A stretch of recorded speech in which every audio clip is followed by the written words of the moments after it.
ওমর রাতের বেলায় সবাই ঘুমাচ্ছেন, হযরত ওমরের ঘুম নাই। তিনি ঘুম থেকে জেগে রাত্রি বেলায় ঘুরে ঘুরে বেড়াচ্ছেন কে কি অবস্থায় আছে।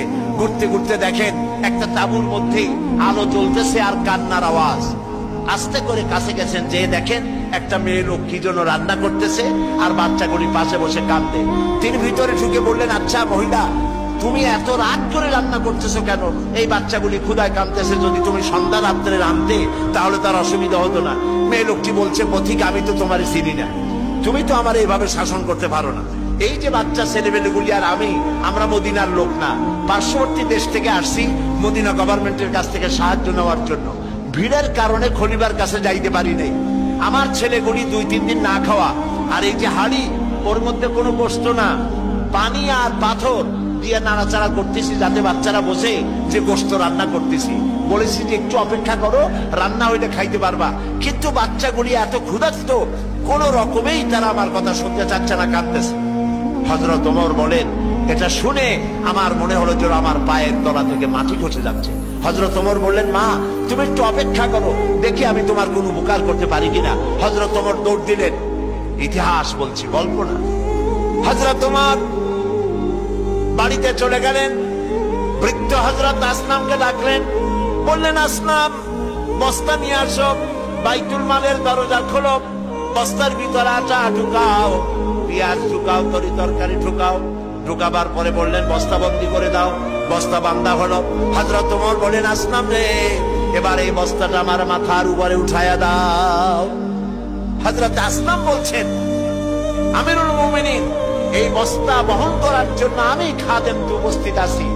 হযরত ওমর বললেন, না, আজকের বোঝা আমার মাথায় উঠাও, কারণ কিয়ামতে তোমাকে আসামি বানানো হবে না। যে দৃশ্য আমি দেখে এসেছি কিয়ামতের দিন, এর জন্য আল্লাহ আমাকে আসামি বানাবেন।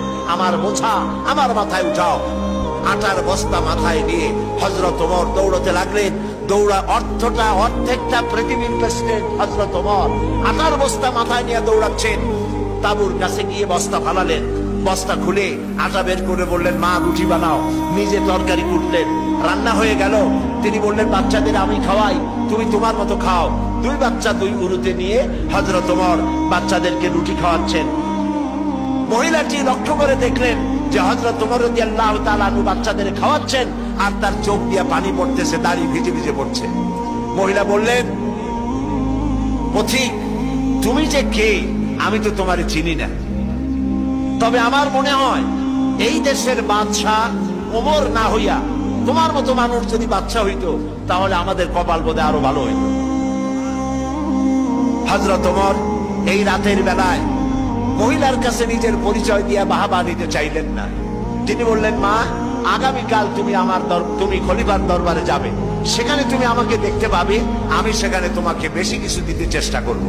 মহিলা পরের দিন হাঁটতে হাঁটতে চলে গেছে খলিফার দরবারে। যায় দেখে চেয়ারের উপরে যিনি বসা, রাতে যিনি আটার বস্তা মাথায় করে নিয়ে রান্না করে বাচ্চাদের কোলে করে খাওয়াইছেন, তিনিই তো খলিফা। মেয়ে লোকটি থরথর করে কাঁপতেছিল। কাছে গিয়ে বলছে, আমিরুল মুমিনিন, আমি তো ভুল করেছি, আপনাকে কষ্ট দিছি, আল্লাহর রাস্তায় আমারে মাফ করে দেন। হযরত ওমর দাঁড়ায় গেলেন, বললেন, বুড়ি বললেন, মা আমার কাছে মাফ চাইও না, উল্টা বরং আমারে মাফ করো তুমি, কারণ তুমি বলার আগে আমি খোঁজ নিয়ে তোমার কাছে খাবার যে সময় মতো পৌঁছতে পারিনি, এই জন্য কিয়ামতের দিন তুমি আমাকে আল্লাহর দরবারে আসামি বানাইও না। সুবহানাল্লাহ। এই ছিল ইসলামী রাষ্ট্র।